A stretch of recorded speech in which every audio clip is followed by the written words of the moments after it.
கண்ணா எல்லாருக்கும் வந்துக்கோ. இது நம்ம மதுரை 360 சேனல். சப்ஸ்கிரைப் பண்ணுங்க, பெல் ஐக்கானை கிளிக் பண்ணுங்க. வர்ற வீடியோ சந்தோஷமா பாருங்க. சூப்பரா எங்க தொட்டு பாரு. ஓ மதராசி नहीं मदुरवासी वीरम பிறந்த ஊரு.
இன்னைக்கு நம்ம ஃபுட் ஸ்ட்ரீட்ல பார்க்க போறது பிரியாணி. இந்த பிரியாணியை பிர் ஆணி அப்பெல்லாம் சொல்லியிருந்தாங்க. எங்க இருந்து வந்துச்சு அப்படின்னு பாத்தீங்க அப்படின்னா, பாரசீகத்திலிருந்து தெற்காசியத்துக்கு போகும்போது நடுவில் ஆசியா இருந்ததுனால அங்க கொஞ்சம் கொட்டிட்டு போயிட்டாங்க. அதனால இப்போ நம்ம என்ன பண்ணிட்டு இருக்கோம் அப்படின்னா, வயிற்றுல கொட்டிட்டு இருக்கோம். பிரியாணிங்கிறது கொஞ்சம் அரிசி, கொஞ்சம் மசாலா. உங்களுக்கு நான்வெஜ்ல எந்த ஐட்டம் ரொம்ப பிடிக்குமோ அந்த ஐட்டத்தை நிறைய சேர்த்து பண்றதுதாங்க பிரியாணி. இங்க நம்ம பார்க்க போறது மட்டன் பிரியாணி. ஆண்டு காலமா பிரியாணி செஞ்சு பார்த்துருப்பீங்க, ஆனா அண்டால பிரியாணி செஞ்சு பார்த்துருப்பீங்களா? அதுதாங்க இன்னைக்கு நம்ம பார்க்க போற கறிக்கஞ்சி பிரியாணி. கஞ்சின்னு சொன்ன உடனே என்னடா பழசா இருக்குன்னு பாக்குறீங்களா? அவங்க செய்யற பிரியாணிலுமே புதுசு கண்ணா, புதுசு.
ஆரம்பித்து ஒரு 9 to 10 months ஆயிடுச்சு. அண்ட் கறிக்கஞ்சி நாங்கள் பேர் வச்ச ரீசன் என்னென்னா, ஆக்சுவலாக எங்கள் ஃப்ரெண்ட் சர்க்கிள் வந்து கலோக்கியலாக பேசுகிற லாங்குவேஜ் 2 பேர் சொல்லுவோம், ஓசிக்கஞ்சி கறிக்கஞ்சி. கறிக்கஞ்சினா நான்வெஜ் மீல் ஸ்ட்ரீட்னா கறிக்கஞ்சின்னு சொல்லுவோம். ஸோ அதனால் இந்த பேர் வந்து ஒரு கலோக்கியலாக வச்சது. இது மதுரையில் வந்து கலோக்கியல் லாங்குவேஜ் கறிக்கஞ்சின்ட்டு. ஸோ அதனால் மீன் பண்ணி வச்சோம். அண்ட் இட் இஸ் பியூர், இது வந்து ஒரு பியூர் நான்வெஜ் ஹோட்டல். நாங்கள் எப்போயுமே இந்த கடைக்கு தான் வருவோம், இங்கே தான் சாப்பிடுவோம். பிரியாணி எப்போயுமே டேஸ்ட்டாக இருக்கும். டேஸ்ட் உண்மையிலே சூப்பராக இருக்குது. ஆக்சுவலாக பேர் வித்தியாசமாக இருக்குது, அதனால் லைக் எங்களுக்கே தோணுது, சரி வித்தியாசமாக இருக்கே ட்ரை பண்ணி பார்க்கலாமே அப்படின்னு சொல்லிட்டு ஒரு இதான், வேறு ஒன்றும் இல்லை. வீடு சாப்பிட்ற மாதிரியே இங்கே நல்லாயிருக்கு.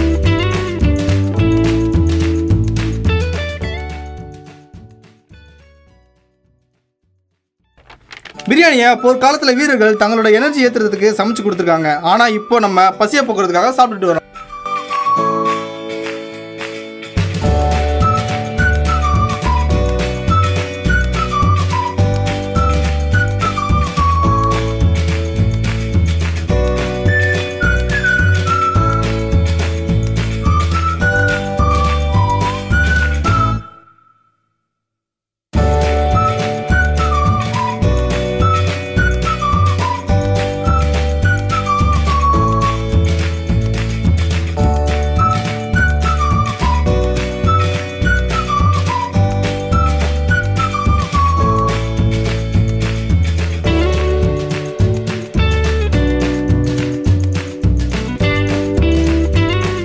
நாங்கள் பிரியாணி சாப்பிடணும்னு ஆசைப்பட்டீங்க அப்படின்னா லைக் பண்ணுங்கள். நீங்கள் பிரியாணி சாப்பிடணும்னா கமெண்ட் பண்ணுங்கள். நம்ம 2 பேரும் சேர்ந்து பிரியாணி சாப்பிடணும்னு சொல்லி ஆசைப்பட்டீங்க அப்படின்னா சப்ஸ்கிரைப் பண்ணுங்கள்.